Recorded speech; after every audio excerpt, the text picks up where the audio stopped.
Ladies and gentlemen, we interrupt your regularly scheduled programming to bring you this special bulletin. Dustborn, recently released on multiple platforms. I know PlayStation 5 as well as PC. And it's receiving a considerable amount of criticism, mostly, well, initially for the particular lyrics of a song, the gameplay, the premise of the game. To me, so far, because I'm a masochist and I will be playing this game, it looks like a game that Tumblr made for Twitter. That's about the best way I can describe it, and wow. But some news came out, some things that people have been noticing, and I find it interesting, so we're going to talk about them. I talked a little bit about it on my live stream, but I'm going to go ahead and do a dedicated video for it, so let's get into it. That Park Place John F. Trent Dustborn developer appears, now this is a very important word, appears to confirm game features stolen assets. Now that's an interesting take, stolen assets. I don't think they were stolen, but I'm going to tell you why. Disparages men, yep, definitely does that, and threatens to push the gay agenda in video games. Now, I think we need to get past the whole disparaging men and gay agenda pushing and all this other stuff. Can we just expect that to be the byline from now on when talking about these modern game developers, these video games created for the non-existent modern audience? Because that's what happens over and over. Whether it's a journalist at IGN or Kotaku or a game dev working on something that is just this masterpiece that is Bloodborne, anytime you send out any sort of criticism, they clap back, they lock their account, but not before people are able to go digging down into the deep, dark history of their tweets and find multiple instances of this. Insulting gamers, insulting men because they're going to be sad little cat ladies and when they grow up, miserable for the rest of their existence. And of course, pushing one agenda after another. But, well, that's a little tangent, but let's get into the article here. Of course, John F. Trent, following Dustborn's catastrophic launch, that's an understatement, one of the game's developers who uses the name Thea Berg appeared to confirm the game used stolen assets. Did she really? Dustborn launched on Steam on August 20th, and the game hit peak concurrent player count of 83. And I promise you, three or four of those are content creators just trying to see what on earth this game is about and probably making more money, definitely making more money than Dustborn, than the studio got for making this game. Unless, of course, you count the government grants that were given to the developers. But anyway, following the game's release, as initially reported at SmashedAT.com, ex-user Hey Slick, that's me, accused Dustborn and its developers, Red Thread Games, of ripping off assets from Grand Theft Auto. Hey Slick, that's me, posted on X, quote, "This new Dustborn game has ripped off GTA Online, copying the apartment layout one-to-one, painting TV rooms, and yeah, there's, my goodness, the stairs, the paintings in the back, all these other things look very, very familiar." Followed up, he added, here are extra plus HQ high-quality screenshots since the previous ones were lower quality.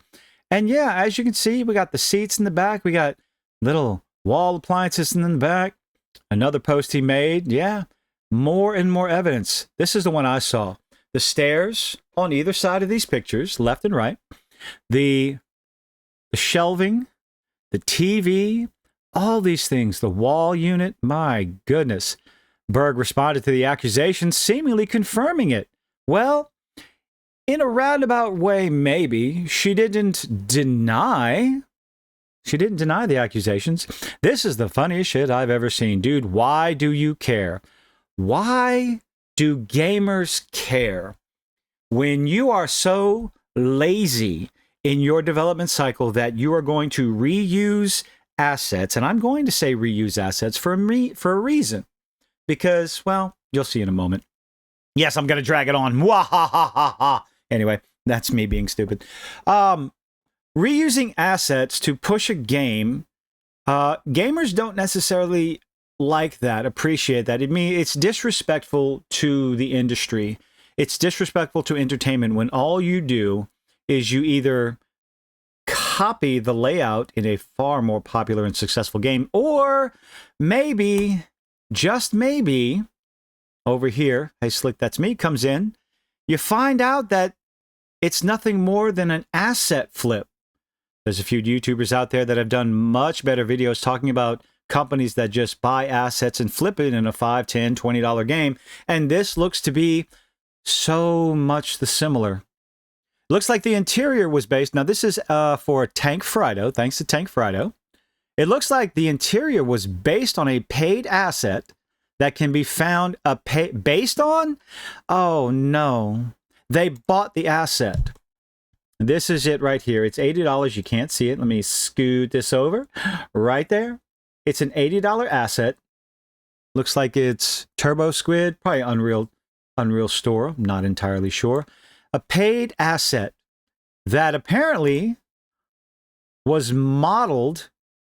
The apartment, GTA 5 was used as a reference.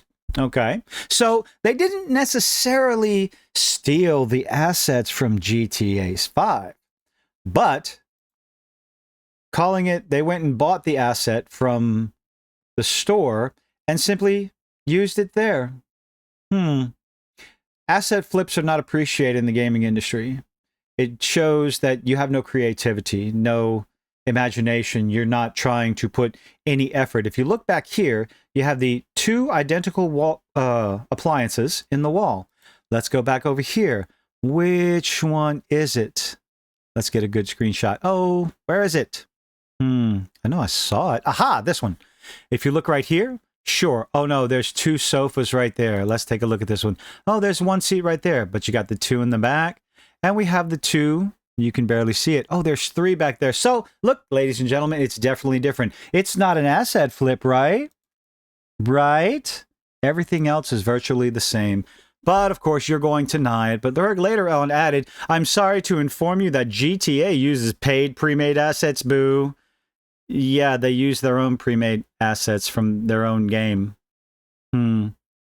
If Grand Theft Auto was using pre-made assets from other people's games, the uproar online, people would know about it very quickly because content creators would make videos about it. Because again, like I said, gamers, when you put these assets, when you buy these assets and put them in your game and do little to no changes to them, gamers are going to notice, and they're not going to appreciate it. That's not the right words. Gamers will notice. Gamers don't like it. Let's move on. Following this, the YouTuber Minimal Effort live uncovered Berg's disparaging comments towards men as well. Oh, you mean to tell me this blue-haired individual doesn't like men?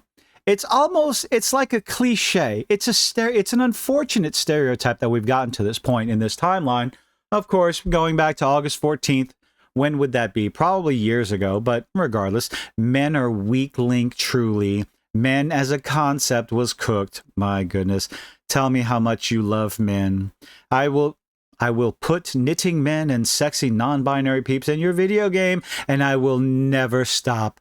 Be afraid. I come not in peace. Do that, by all means. Continue to put these stereotypes in your video games, and you will continue to fail miserably over and over again, because unfortunately, whether you like it or not, there is a particular target demographic for video games as a whole. You can sit there and claim that men and women make up 50%. It's a 50-50 split, and well, we all know that's not true. Unless, of course, you want to lump in mobile games. Mobile games don't make the kind of money, I guess, maybe. That could be mistaken, but you understand what I mean. I hope. I'm going to get in trouble. I'm canceled. To that point, Berg previously posted, wow, do not read the comments on the Goodbye Volcano trailer. Oh, Lord, I watched that trailer, and that looked horrendous. Sometime in the future, gamers might realize that everything isn't made to cater specifically to you. And when you stop catering to your audience, the gamers, then you fail miserably. You absolutely fail miserably. This is the numbers you get. Okay? When you do not cater to your target audience, you get 83 peak concurrent players, with 19 playing at the time of this screenshot was taken. So continue down that path. Add whatever stereotypical diversity checkbox you wish to add into your game while forsaking the story, the gameplay, the dialogue, and see where that gets you. But shocker, surprise, stolen assets? I don't know. Purchased assets and turned into an asset flip? I think that's more the case, but I don't think that makes it any better. But let me know what you think in the comment section down below. Leave a like, leave a dislike, do all those nifty little things those YouTubers beg you to do, and I do hope to see you on the next one.